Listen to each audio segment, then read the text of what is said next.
Good morning, dear students of class 8th B. We had started with history, lesson 4, tribals, Dikus, and the vision of a golden age. And under the chapter, we had studied about the introduction, how the life of tribals also started affecting as a result of the British exploitation. Then we came to know about four kinds of tribal groups: the Jhum cultivators, the hunter gatherers, animal herding people, then settled cultivators. So we studied about them in the last class. Today we are starting about what happened to shifting cultivators. We also read in the last class about what happened to tribal chiefs, and as I explained to you, the tribal chiefs got horrified because their economic and administrative power had faded away because it was taken over by the Britishers. So now what happened to shifting cultivators?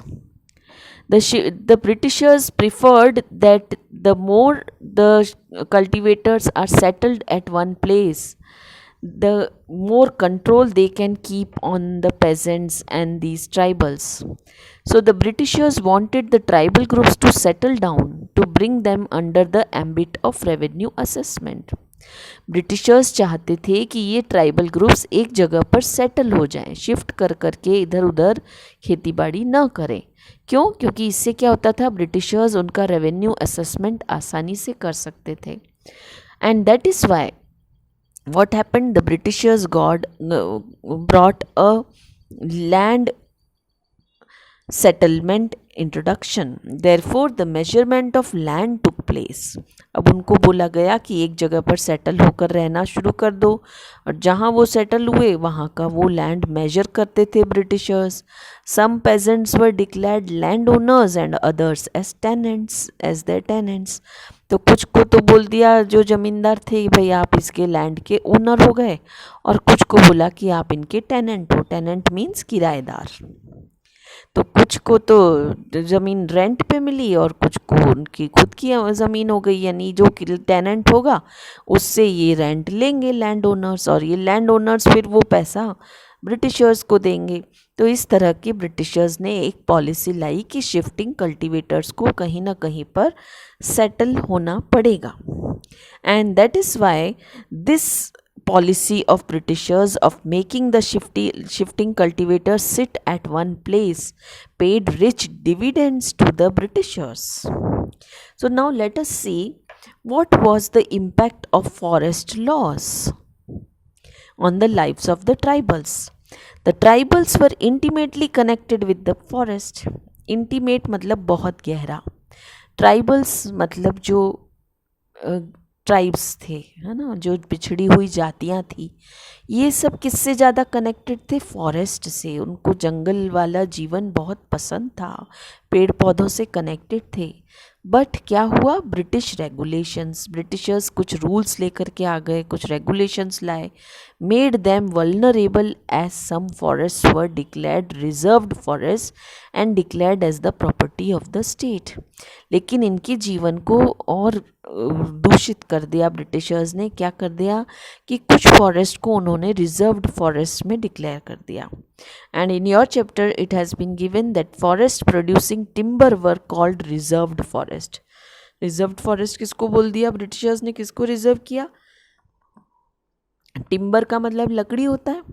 तो जहाँ पर भी ज़्यादा लकड़ी grow करती है, because लकड़ी से ब्रिटिशर्स को पैसा आता था, तो टिम्बर ग्रोइंग फॉरेस्ट को उन्होंने रिजर्व्ड फॉरेस्ट की कैटेगरी में कर दिया एंड उसको प्रॉपर्टी ऑफ द स्टेट घोषित कर दिया कि ये तो भाई राष्ट्र की संपत्ति है, इसको तुम टच नहीं कर सकते.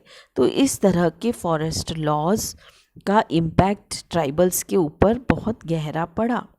And that is why what started happening, the British faced the difficulty of how to find labor for working in the forest.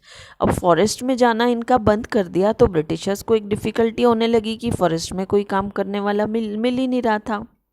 अब इन्होंने ब्रिटिशर्स ने क्या किया, they allowed jhum cultivators to settle near forest on the condition that those living near forest would have to provide labour for the forest department. तो उन्होंने बोला ठीक है, आपका फॉरेस्ट से इतना क्लोज कनेक्शन है ना, तो आप फॉरेस्ट में ही कहीं सेटल हो जाओ, और जब हमको ज़रूरत होगी हमको लेबर आप लोगों में से लेना पड़ेगा, आपका यूज़ करना पड़ेगा। But tribals resisted this exploitation. तो इस तरह का शोषण का ट्राइबल्स ने विरोध किया कि भाई हम तो फॉरेस्ट से शुरू से कनेक्टेड हैं, लेकिन अब हम उसी फॉरेस्ट में रहें और आपके लेबर बन के काम करें, ये उनको स्वीकार नहीं था। दे अपोज्ड ब्रिटिश लॉज। उन्होंने ब्रिटिशर्स के इन लॉज का विरोध किया। They rebelled openly and continued with their old policies. तो उन्होंने रिबेल मतलब पूरा विरोध करके विद्रोह अपना जतलाया। And that is why the revolt in Assam by Songrav Sangamma in 1906 and forest satyagraha of 1930 in the central provinces is an example of the impact of forest laws. Now, tribals had problems with trade. Now, Britishers started a trading system in the 19th century. So, tribals found that traders and moneylenders were coming to forests quite often. And now, what they did when they came to the forest? They offered cash loans and wages to workers.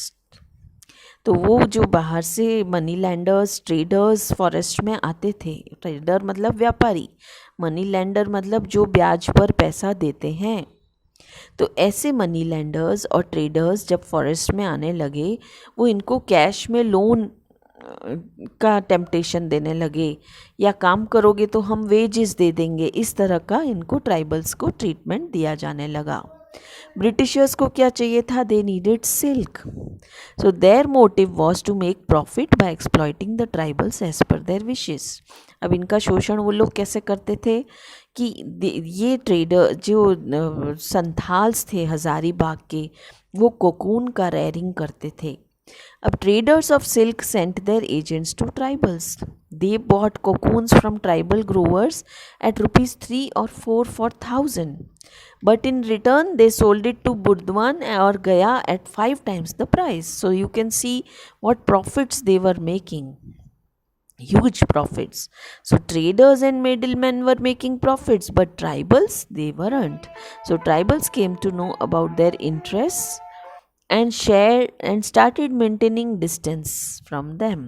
So tribals came to know that they are coming to these forest areas for their own interests. So this was the problems that the tribals were facing from the traders. So what started happening now? Tribals started going in search for work. The tribals who went far away from their respective homes were the major sufferers.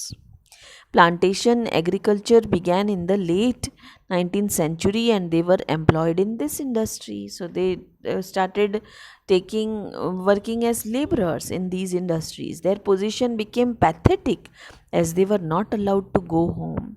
उनकी हालत क्या हो गई labourers के रूप में काम करने के कारण?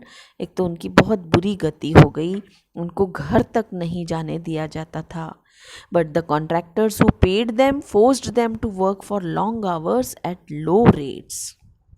I am sending you one more video link in which you will be able to see how these tribals revolted, and that video tells you about 3 rebellions which took place. One is Kol rebellion, Munda rebellion, Santhal rebellion, and you will also come to know about case study of Birsa Munda in that video. Have a look at it, and here finishes our chapter. See you in the next class with the question answers on the chapter.